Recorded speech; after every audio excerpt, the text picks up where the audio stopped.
Untuk mendorong Gibran Rakabuming Raka bisa ikut pemilihan presiden sebagai krisis demokrasi politik untuk mempertahankan kekuasaan. Saya Dea Jihan dan inilah Opini Tempo. 4 tahun lalu, Presiden Joko Widodo menyatakan anak-anaknya tak ada yang tertarik masuk politik. Hari ini, 2 putra dan seorang menantunya menjadi politikus. Anak sulungnya, Gibran Rakabuming Raka, bahkan digadang-gadang menjadi calon wakil presiden. Meskipun menurut undang-undang belum cukup umur.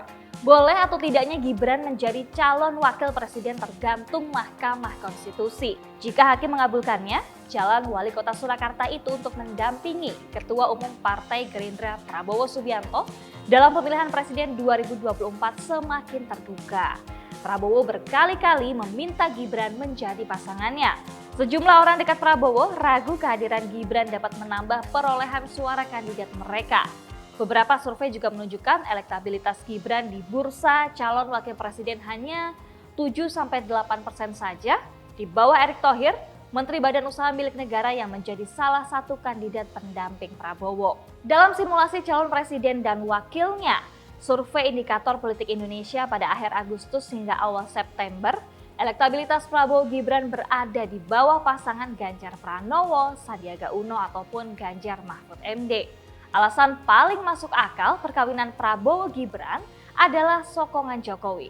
Dengan mengajak Gibran, Prabowo mendapatkan garansi dukungan Jokowi yang memiliki keberterimaan publik atau approval rating sebesar 81% pada Agustus lalu, yakni tertinggi selama menjadi presiden. Sokongan Jokowi bisa juga menarik kelompok pendukung dan pemilihnya ke kubu Prabowo. Apalagi naiknya elektabilitas Prabowo belakangan ini ditengarai berasal dari limpahan dukungan dari basis pemilih Jokowi pada 2019.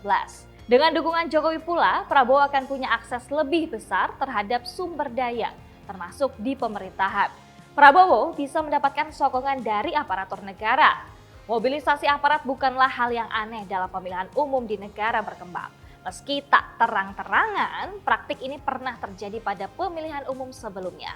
Dengan demikian, memasangkan Prabowo Gibran terlihat sebagai rencana culas. Prabowo yang ingin menjadi presiden setelah 4 kali gagal sebagai calon presiden dan wakil presiden menggunakan segala cara untuk meraih kekuasaan termasuk memanfaatkan Jokowi.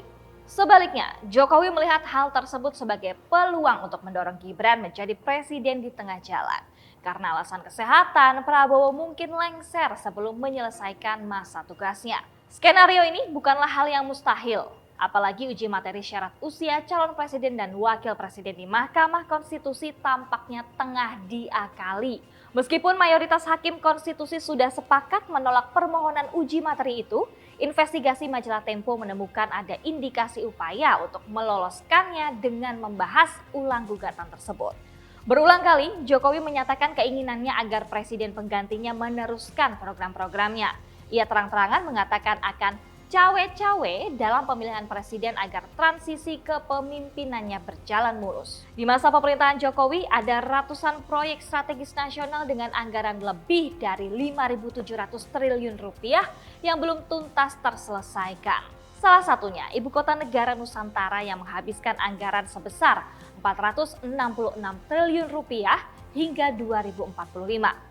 Sejumlah ahli hukum pidana menyebutkan pelbagai proyek di masa Jokowi itu bisa bermasalah karena mengabaikan prinsip-prinsip tata kelola pemerintahan yang baik. Nepotisme Jokowi mengasumsikan transisi pemerintahan akan berjalan mulus jika wakil presiden terpilih adalah anaknya, meski ia belum matang dan belum punya cukup pengalaman mengenal birokrasi dan pemerintahan. Langkah Jokowi menyorong-nyorong Gibran ikut pemilu menjadi usaha mempertahankan kekuasaan belaka. Persis gambaran Bung Hatta, wakil presiden pertama Indonesia pada 1960 yang ia sebut sebagai krisis demokrasi. Simak opini dan liputan selengkapnya hanya di majalah.tempo.com.